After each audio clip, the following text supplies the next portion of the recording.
Hi all, my name Krishna. Present అయితే వీసీఎం నుంచి అయితే ఒక అప్డేట్ అయితే వచ్చింది. ఏంటంటే మనం ఏదైనా సరే మనీ రీఫండ్ తెచ్చుకోవడానికి 12% ట్యాక్స్ అనేది కట్టాలి. ట్యాక్స్ అనేది ఎందుకు కట్టాలి, అసలు ఏంటి?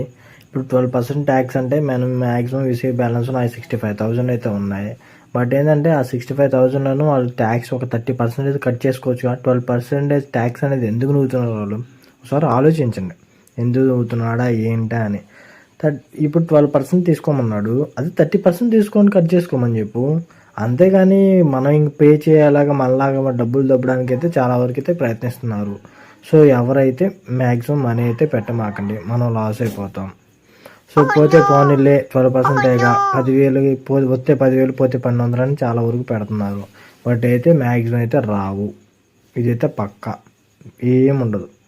దాదాపు ఎవరైతే ఇన్వెస్ట్మెంట్ పెట్టమాకండి, మన మనీ అయితే చాలా వరకు అయితే లాస్ అయిపోతాం. అదిగాక వీసీ బ్యాలెన్స్ తొక్కలో బ్యాలెన్స్ అని కొత్త రూల్స్ కూడా తెచ్చాడు. సో యాప్ తొందరలో పోయే అవకాశం ఉంది. బట్ ఎవరికైతే మ్యాక్సిమం ఇప్పుడు 50% వరకు అయితే 50%లో 25% మ్యాక్సిమం రీఫండ్ అయితే పెట్టారు. వాళ్ళు 10% వరకే వేస్తారు, మిగతా వాళ్ళకి అమౌంట్ అనేవి రీచ్ అవ్వవు. ఇదంతా టోటలీ ఫేక్. ఓకేనా? నేను చెప్పినట్టు ఒక యాప్లో ఇన్వెస్ట్మెంట్ పెట్టకుండా అనదర్ యాప్స్ అంటూ యూజ్ చేస్తూ ఉంటే నాలా అయితే ప్రాఫిట్ అయితే గెయిన్ చేసుకోవచ్చు. పర్ డేకి 6K నుంచి 5K అయితే ఎర్న్ చేసుకోవచ్చు. నేను పెట్టాను కదా, ఇది నా ప్రూఫ్స్, నాకు వచ్చిన ఇన్కమ్స్, నాకు వచ్చిన ఎర్నింగ్స్.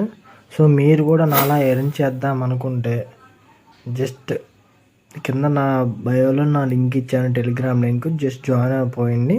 నేను అంతా కంప్లీట్ గైడెన్స్ అయితే ఇస్తాను. కంప్లీట్గా ప్రాపర్గా అయితే ఎవరికైతే లాస్ లేకుండా చేస్తాను. ఓకే, సో నా టెలిగ్రామ్లో జాయిన్ అవ్వండి. కింద లింక్ అనేది నా బయోలో ఉంది. Thank you all. Thanks for your support.